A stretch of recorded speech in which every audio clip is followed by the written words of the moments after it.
Hey guys, welcome back to the BAE podcast. We are on with our Dear Fear series. I had to have my homeboy, my partner in them, Casanova Brooks, because when I think of inspiration, motivation, energy, he comes to mind. So I had to have him on. I'm super excited. We're not going to do an icebreaker because I know Casanova, and we're going to jump right in. So before we get started, Casanova, let everybody know who you are and what you do in this awesome universe. Yeah. So first off, I want to say thank you for having me. I appreciate anybody who's watching or listening. And yeah, to give a little bit of background on who I am, I would say at the heart of everything, I'm just a relationship builder. So I'm no stranger to adversity. I've been through, my fair share as everyone has. And for me, I just look at, I'm someone who tries to inspire other people to go out and create a life by their design. I think that's what my whole life has been about, is just trying to create a life by my design. And what my design looks like, I would be honest to say, it changes on a daily basis, right? But just understanding that anything that I want in this world is possible if I can put my mind to it. And I know that's a little cliche, but I do believe in that because I've seen from where I've came from, being a statistic at every single level to where I am today. I would definitely say that I've been blessed and highly favored. So it's all been because of the relationships, the law of attraction, and my vibration, my energy. And I just try to instill that into everyone else who I come in contact with. So that's who I am. I'm a husband. I'm a father. I'm a friend. I'm a dream activator. I'm so many different things. But again, I think all those things keep me alive every single day in terms of my energy and just going after something else. And that's what I try to put into the world. Most definitely. If you guys heard him, he said dream activator. That alone really aligns with the series Dear Fear because at the end of the day, I don't think anyone in the world is exempt from experiencing the worries, the thoughts, the overthinking, the overanalyzing, the what ifs, and the F word, fear, right? And so tell me, how did you come to a point to where you are basically in charge of everything that you do and even making an impact? And what I mean by that is a lot of times we're not in charge.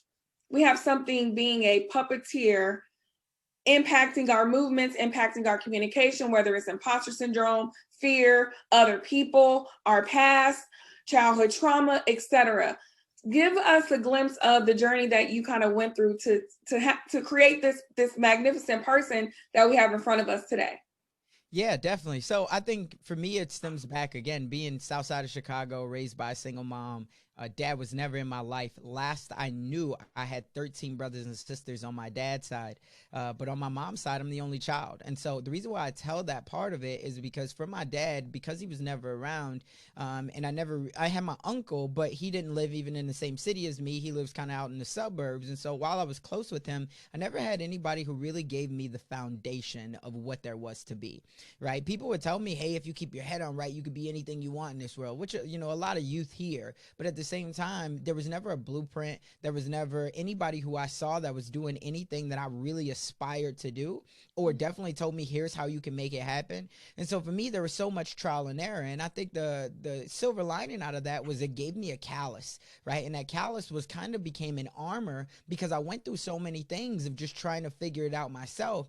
And there was many losses that I took, but I think it was probably around the age of, first off, the age of 15 when I was diagnosed with stage 4 lymphoma cancer. So I was 2 weeks away from death. And at that moment, being led by two strong black women, right, that really taught me that never let them see you sweat mentality, because I don't know how my parents were ever paying for it. I don't know how they were getting me to doctor's appointments. I know they didn't have it. My parents never owned and I say my parents, but I mean my mom and my grandma.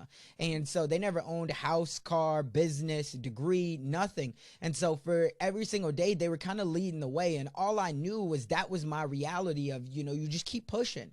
And that was what I was doing every single day. But then when we fast forward to the other storms that I've been through in life, what I think it really taught me was who knows what's good or what's bad. And there's an ancient tale, right? And the ancient tale, for anybody who's never heard it, and when I remember when I first heard it, I was probably around 23, 24 years old. So I'm bouncing job to job. I probably in my lifetime have had about 22 or 23 different jobs, right? I've been fired from some, I've quit some, I've tried to become a professional gamer, professional poker player. Like, I've done some of everything. Besides selling crack or coke, I'm telling you, I've done it. And so all of these things as I'm going through, when I first heard that tale of who knows what's good or what's bad, it's basically an old Kingsman, and he has this one horse, which is a stallion. And so basically one day, for anybody who hasn't heard it, I'm going to sum it up. But one day his son goes riding on the stallion. He hops on the stallion without permission, hops on the stallion, along the ride, the stallion bucks him off. The son breaks his leg. The stallion keeps on going. So his neighbor, the Kingsman's neighbor, comes over and he says, oh man, that's so bad. Your son, took your horse without asking. Then on top of that, he broke his leg and your stallion took off. So you no longer have your only stallion. And the Kingsman says, who knows what's good or what's bad? Well, fast forward, the next day, the stallion comes back and he brings 2 more stallions with him. Right. And the neighbor comes over and he says, that's so great. And the Kingsman's like, what? And he's like, your stallion came back and he brought 2 more with you or with him. Now you got 3 stallions. You must be super excited. And the Kingsman says, who knows what's good or what's bad? Well, the very next day, the army comes in and they're looking for more troops to go and help them fight. And they obviously can't take the son. Why? Because the son has a broken leg. And so the army goes off, they fight, and all of them die in the war. So the neighbor comes over and he says, you must be so happy. And he says, why? He says, well, didn't you hear the army all died? And because your son couldn't go, at least he's still alive now. And the Kingsman says, who knows what's good or what's bad? And so the whole purpose in that and understanding is life. And this is something else that I learned from a mentor of mine. And I've been working on this every single day myself. But life is empty and meaningless unless you attach a meaning to it. Right. So that doesn't mean that life is like meaningless. But again, who knows what's good or what's bad? There's always a silver lining in everything. And so you can attach fear or worry or any of those things that you already said to whatever that situation is. But you don't know what the outcome is because you can't control the outcome. Right. It could be something of where you wanted to go to a party or you wanted that job opportunity. Right. You did everything to prepare yourself for this job opportunity. Well, what do you know? You didn't get it. Now you're like, oh, man, this is the worst thing ever. And so what you wind up doing is going to get another job, right? Because they passed up on you on this opportunity. Well, what you didn't know was that the 6 months later, the CEO was going to be on charges for embezzlement and the company was now filing for bankruptcy.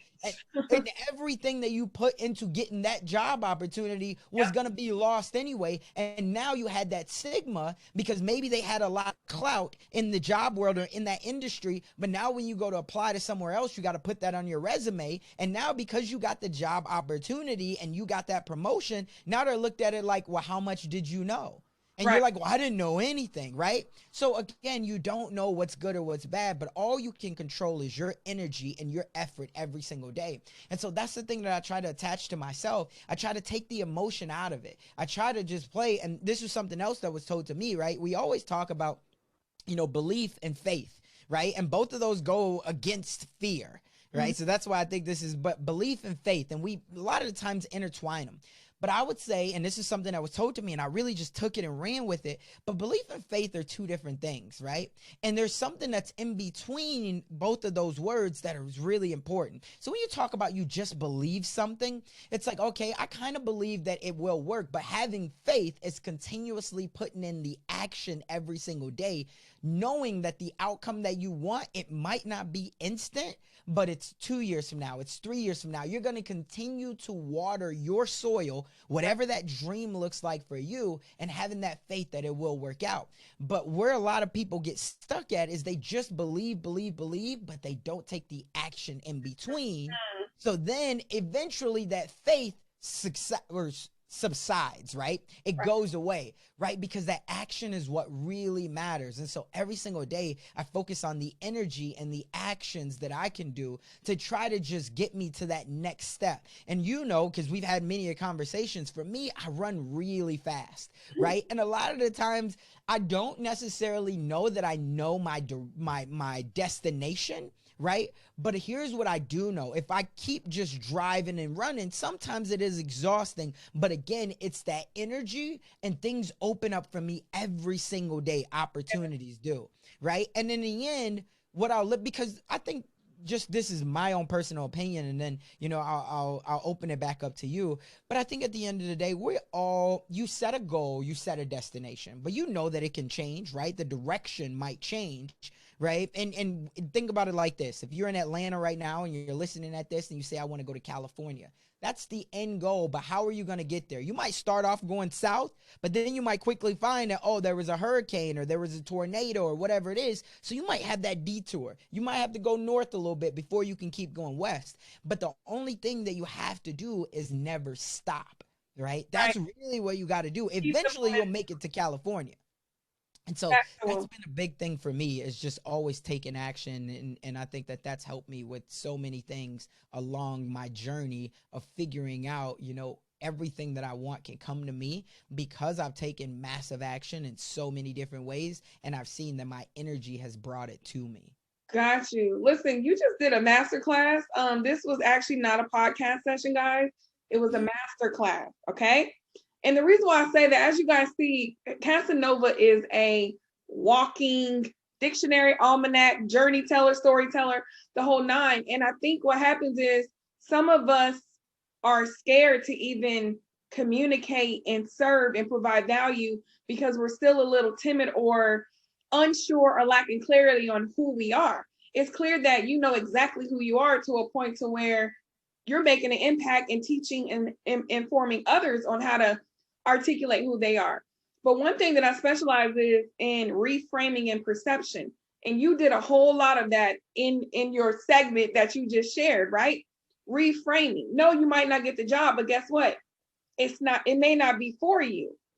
Because that example that you provided, if the person would have got that job, there would have been so many things attached to them. And when things don't or do happen for us, there's always a silver lining. We have to be able to reframe and look at it as a glass half full than half empty. Right now, I'm going like contemplating about making a decision. And I keep saying, well, what if this happens? Well, what if that happens? Well, what if it doesn't happen? Right?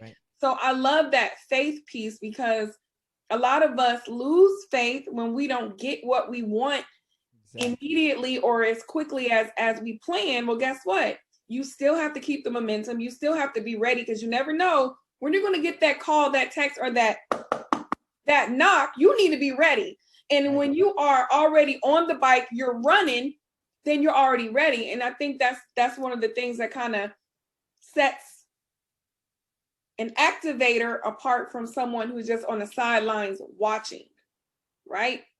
So Dear Fear, I created it because I think that we all need to be vulnerable. Just the two words, Dear Fear. It's like, oh my God.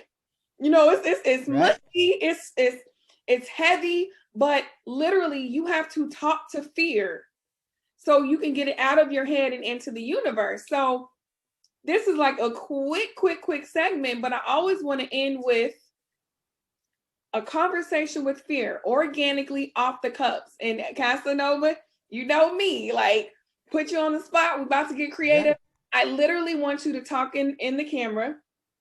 And you may not be struggling with this at all. And that's cool, because I still want to hear everyone's insight. If you could talk to fear right now, fear is the lens that you're looking into. What would you say to it? And I'm going to have you go first, and then I'll go. Yeah, so if I could talk to fear, I would say, I know you're strong. I know you're persistent. I know you're resilient. But I'm more powerful than you ever could be. I know that every single day I have to hear your voice, but I don't have to listen. I don't have to accept, and I don't have to feel inferior to you, because I know what I can accomplish, because I've already survived 100% of the days that you tried to throw challenges at me, but I haven't given up. I never will give up.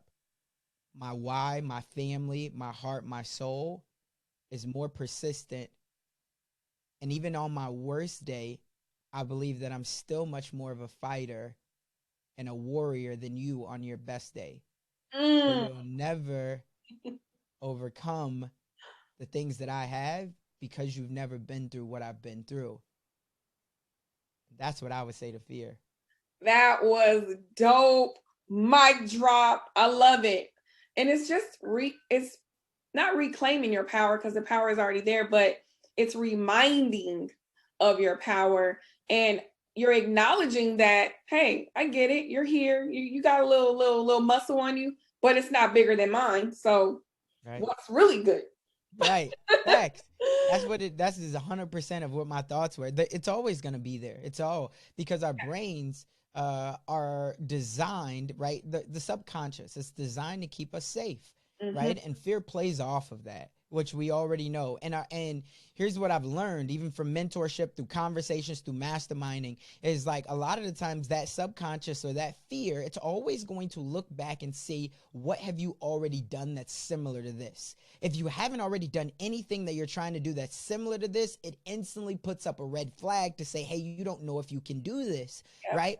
But then what starts to happen is you fall back into your old patterns. And what you'll find, especially when you're going through growth or transformation, what you'll find is that if you do not silence that fear or that subconscious, that your past will then equate to your future. So you have to do something different if you want to have something that you've never had before. And that really starts with acknowledging, but at the same time being intentional about, hey, I'm going to silence this fear. But the last step in this is being committal, right? You have to commit to, and I think that's a word, right? Committal. I think that's a word. It is today. I'm not It sure. is today. I think it is. But anyway, you have to commit to saying, hey, I'm going to be in this for the long haul, because it's not going to be easy. And tomorrow it's going to feel even tougher. Why? Is because that subconscious and that fear, they go hand in hand, and they know what you've already done. So they're going to make you think about what the past has been like. But you have to say, hey, just because it happened this time doesn't mean I'm never going to do it again. It just means I learned a lesson, and this time I'm going to do it differently. Right? Bingo. So I love that's my it. thoughts. Awesome. Well, I'm going to wrap up with giving my quick blurb to Fear. Okay. So, dear Fear, I actually appreciate you, because without you, I don't know how motivated I would be in pushing you to the side so I can get what I deserve and what I've earned. I've actually created a whole movement to make sure that we're more informed about what happens when we acknowledge you, listen to you, and let you become a puppet in our lives. So let me tell you this, even though I appreciate you, you're no longer needed, and the door is exit right there to the left. See ya. Love it. I absolutely Listen, love it. I'm so comfortable talking to Fear because I literally, if you check my IG, have been writing notes to Fear. And people have been, that's one of the most engaged, most liked, most replied to posts, my Dear Fear segments, to where I just did a Dear Fear challenge. Write your letter to Fear.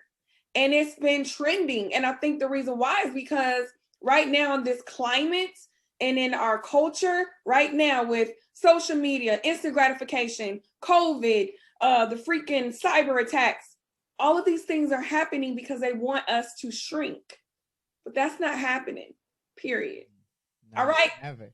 So before we wrap up, Casanova, I want to tell you thank you so much for popping on. And I love these quick, impactful moments, because at the end of the day, you don't have to be talking for an hour to make an impact. Literally 2 minutes of communication can change someone's life. So for those that are tuning in, I want to make sure you guys know how to get connected with Casanova if necessary. So Casanova, let everybody know where they can reach you and what do you have coming up, or what do you have available just in case they want to embark on an experience with you. Yeah, so I think everything to find me is Dream Nation. So dreamnation.com is the site, the community the movement that I've been building over the last 2 years, and I'm excited about all the changes that we have coming in. But dreamnation.com is where you can find me, especially if you're watching this or listening to this right now and it's a podcast series.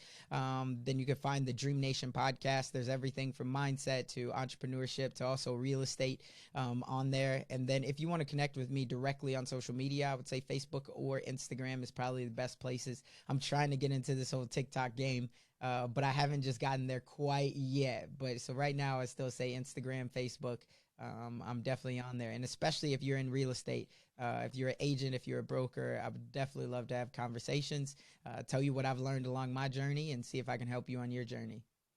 Amazing. Thank you so much, Casanova. And for those, make sure that you're on the Instagram at Miss West Creative Coach. Check out the past episodes of the BAE podcast on Anchor and all streaming platforms. And we will see you next time on the BAE podcast.